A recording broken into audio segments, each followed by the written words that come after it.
Movie start होती है और हमें एक जादुई जंगल दिखाया जाता है। जंगल में हम एक आदमी को भागते हुए देखते हैं जिसका नाम एलिसिया था। तभी हम वहां पर एक जादुई रानी को देखते हैं और उस आदमी को पत्थर का बना देती है। दरअसल रानी का मकसद था कि वो एक जादुई जगह ढूंढ सके। एलिसिया को सब कुछ पता था, लेकिन वो जंगल का प्रोटेक्ट करता था और वो रानी को नहीं बताना चाहता था, तो रानी उस आदमी को पत्थर का बना देती है। एलिसिया का साथी भी वहां पर होता है जो रानी से किसी तरह बचकर भाग जाता है और पानी में कूद जाता है। तब हम देख पाते हैं कि कैसे रानी बहुत सारे लोगों को पत्थर का बनाकर पानी में फेंकवा देती थी। इसके बाद हम मूवी के मेन कैरेक्टर इवान को देखते हैं, जो कि एक जादूगर था और वो बचपन से ही अपने फैमिली से अलग रहता था। इवान लोगों को इंटरटेन करता है और वही उसका काम होता है। जब इवान शो खत्म करके अपने घर जा रहा होता है, तभी रास्ते में एक बूढ़ी औरत मिलती है जो कि उसे बताती है कि तुम जल्दी ही दूसरी दुनिया में जाओगे।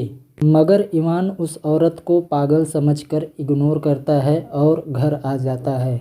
हम देखते हैं कि इवान अपने घर में अकेला रहता था और एक मेड थी जो घर का ख्याल रखती थी।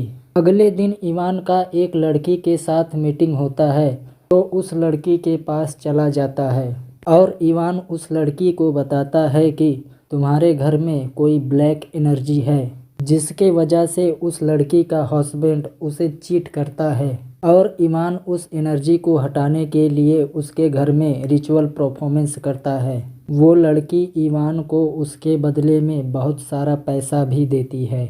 इवान के मैजिक के बारे में सबको धीरे धीरे पता लगने लगता है और उसके बारे में सुनकर एक दिन एक लेडीज डॉक्टर उसे कांटेक्ट करती है।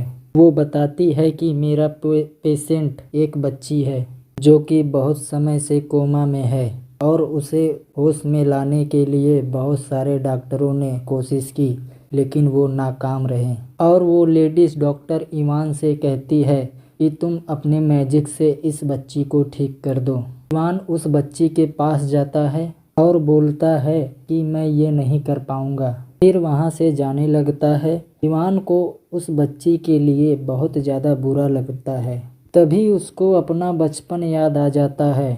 जब वो छोटा था तब एक हॉस्टल में रहता था। उस समय उसको कुछ बच्चे तंग करने के लिए एक रूम में बंद कर देते हैं, मगर इवान एक पिन के मदद से उस रूम को खोल देता है और बाहर आ जाता है। और वो पिन आज भी इवान के पास थी। उस पिन को आज भी अपने लिए बहुत लकी मानता है। एक दिन वो रेस्टोरेंट में बैठा होता है पर उस लड़की का हस्बैंड आता है, जिस लड़की के घर में इवान ने रिचुअल परफॉर्मेंस किया था। इवान उस आदमी के कार्ड को देखकर उसके इरादों को समझ जाता है और फौरन वहां से भागने लगता है।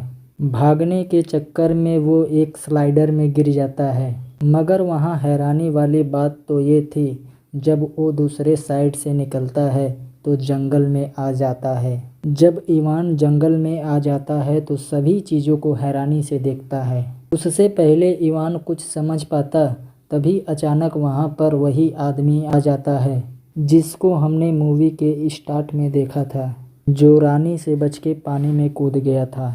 वो इवान को बताता है कि वो अब दूसरी दुनिया में है और उसको ये भी बताता था कि उसको छुपाने के लिए उसके पेरेंट्स ने ही कहे थे। इवान उसकी बातों को नहीं समझ पाता। फिर वहाँ पर एक मैजिक देखकर इवान हैरान हो जाता है। भी वो बुढ़ा आदमी इवान को एक रिंग देता है और बताता है कि तुम्हें इस जगह को बचाना होगा। उससे पहले इवान उस बुढ़े आदमी से कुछ और पूछता, वहाँ पर एक एरो उस बुढ़े आदमी को लग जाता है।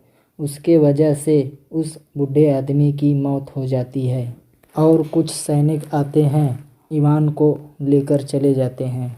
वो सैनिक इवान को अपने राजा के पास ले जाते हैं और फिर राजा इवान के हाथ को पकड़ता है तो वो कुछ नहीं बोलता। उसके बाद राजा इवान के हाथों को खोल देता है। फिर इवान को बताता है कि वो उसका भाई है जो बचपन में खो गया था। वहाँ पर सभी लोगों को बताता है कि ये मेरा भाई है। फिर यहीं पर ईमान को रानी से मिलवाता है, जिसको हमने मूवी के स्टार्ट में देखा था। अब रानी ईमान को कैसल दिखाने के लिए ले जाती है और धोखे से उसे कैद खाने में बंद कर देती है। उस कैद खाने में ईमान कोसी नाम के एक आदमी से मिलता है, जिसका बॉडी पार्ट अलग अलग होता है। और वो आदमी ईमान से कहता है कि मैं जानता हूँ तुम कौन हो और कहाँ से आए हो। ईमान उस आदमी से पूछता है कि मेरे यहाँ आने की वजह क्या है, और वो आदमी ईमान से कहता है कि तुम एलिसिया के बेटे हो, जिसके वजह से तुम्हें यहाँ पर लाया गया है। उनके बातों के दौरान वहाँ एक और कैदी लाई जाती है, जो कि एक बूढ़ी औरत होती है। और ईवान उस आदमी से पूछता है कि क्या मैं अपनी दुनिया में दोबारा जा सकता हूँ। वो बर्फ में कैद आदमी ईवान को बताता है कि इसके लिए हमें एक जादुई तलवार की ज़रूरत है, और उस जादुई तलवार को सिर्फ एलिसिया का बेटा ही ढूंढ सकता है। उसने बताया कि मैंने भी एक बार वो तलवार उठाया था, इसके वजह से वो अमर हो गया था और नाइट्स ने हम पर अटैक करके कैद कर लिया। देखते हैं अब रात में सब लोग सो गए थे तो कैद खाने में एक लड़की आती है। उस लड़की का नाम नेल्सी था।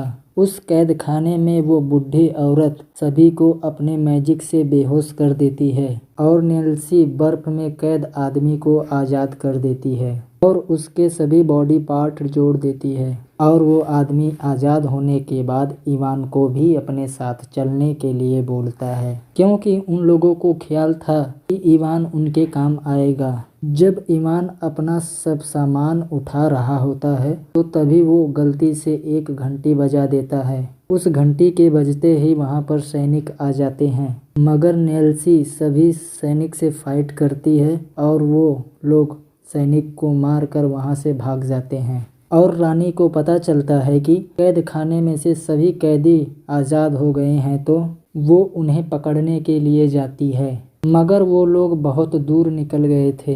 अगले दिन रानी उस राजा को सब कुछ बता देती है, मगर वो बात नहीं बताती कि उसने ईवान को कैद किया था। अब राजा को लगने लगा कि ईवान उसके खिलाफ जा रहा है और उस आदमी की मदद कर रहा है। दूसरे तरफ हम ईमान, नेल्सी और कोसी को देखते हैं, जो तीनों अब उस बूढ़ी औरत के घर पे आ गए थे। लेकिन ईमान वहाँ पर भी आकर उनकी मुसीबतों को बढ़ा देता है और उसके घर को गलती से आग लगा देता है। वो बूढ़ी औरत ईमान पर बहुत ज़्यादा गुस्सा करती है, लेकिन कोसी कहता है कि तलवार ढूंढने के लिए ईमान की ज़रूरत है। उसके बाद वो लोग तलवार ढूंढने के लिए आगे बढ़ते हैं और ईवान अपने सफ़र को बहुत ज़्यादा एंजॉय कर रहा था। और वो एक तालाब में पहुंचते हैं, इस पर्सन से उन्हें एक इन्फॉर्मेशन चाहिए थी। नेल्सी वहां पर उसको अपनी अदाओं से इम्प्रेस करने की कोशिश करती है, मगर नेल्सी को जब ये बात पता चलती है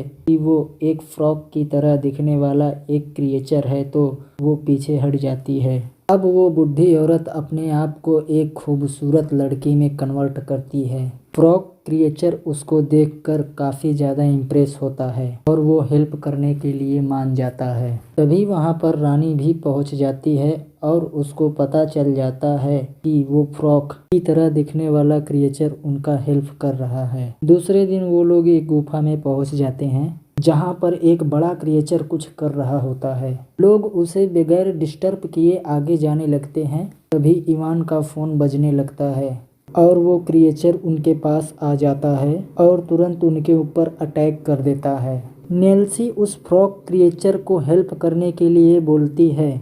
जब ईवान को पता चलता है कि वो बड़ा क्रिएचर एक लेडीज़ क्रिएचर है, तो वो उसको इम्प्रेस करने लगता है। तभी उनको वहाँ से जाने की टाइम मिल जाती है और वो लोग आगे जाते हैं। तो वो लोग एक लेक पे पहुँचते हैं।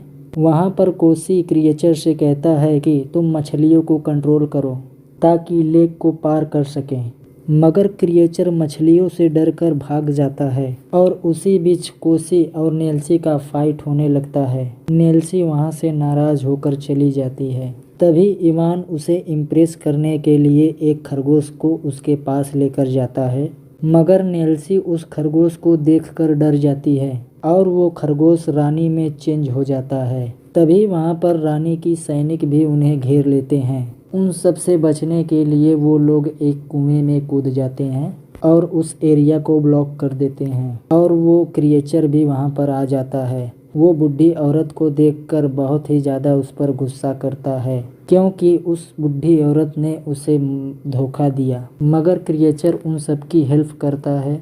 रानी का सामना करने के लिए वहाँ अकेला रुक जाता है और रानी उस क्रिएचर को मार देती है और दूसरी तरफ वो लोग सही सलामत अपने रास्ते पे चल पड़ते हैं। इवान अपनी दुनिया में जाना चाहता था, मगर नेल्सी उस बात से खुश नहीं थी क्योंकि वो इवान को पसंद करती थी। अगले दिन वो लोग जब सोकर उठते हैं तो रानी अपने सभी सैनिकों के साथ वहाँ पर आ जाती है, पर फिर भी नेल्सी रानी के सैनिकों से सामना करती है, मगर नेल्सी ऊंचाई से नीचे गिर जाती है और खुद को फ्रॉक में कन्वर्ट करके बच जाती है।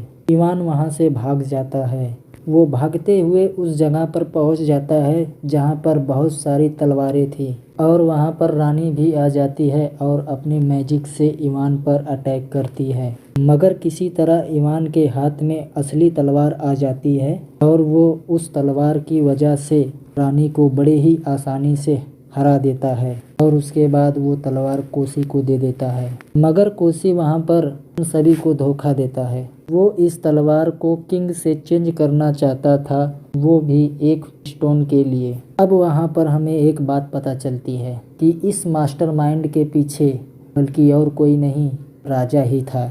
वो तलवार और स्टोन से अपने आप को अमर करना चाहता था, मगर वो राजा भी कोसी को धोखा दे देता है। जैसे ही तलवार से अटैक करने की कोशिश करता है तभी नेल्सी वहां पर आ जाती है। नेल्सी उस पर अटैक करती है और तलवार को दूर फेंक देती है। उसके बाद इवान तलवार को उठाता है और तुरंत ही अपनी दुनिया में चला जाता है, मगर इवान अपनी असल दुनिया में आकर बिल्कुल भी खुश नहीं था और वो सोचता है कि उसे नेल्सी को ऐसे नहीं छोड़ना चाहिए था।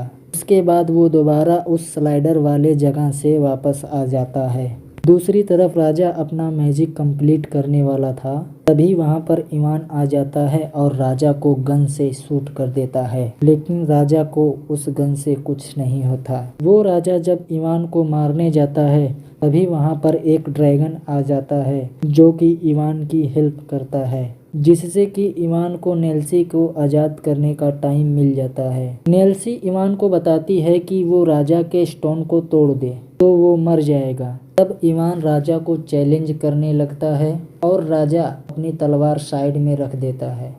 वो दोनों फाइट करने लगते हैं। दूसरी तरफ नेल्सी और रानी की भी फाइट होने लगती है। यहाँ पर इवान को ये भी बात पता चलती है कि उसके फादर को राजा ने और रानी ने मिलकर दोनों ने पत्थर का बनाया था और उसी फाइट के दौरान कोसी स्टोन को उठा लेता है।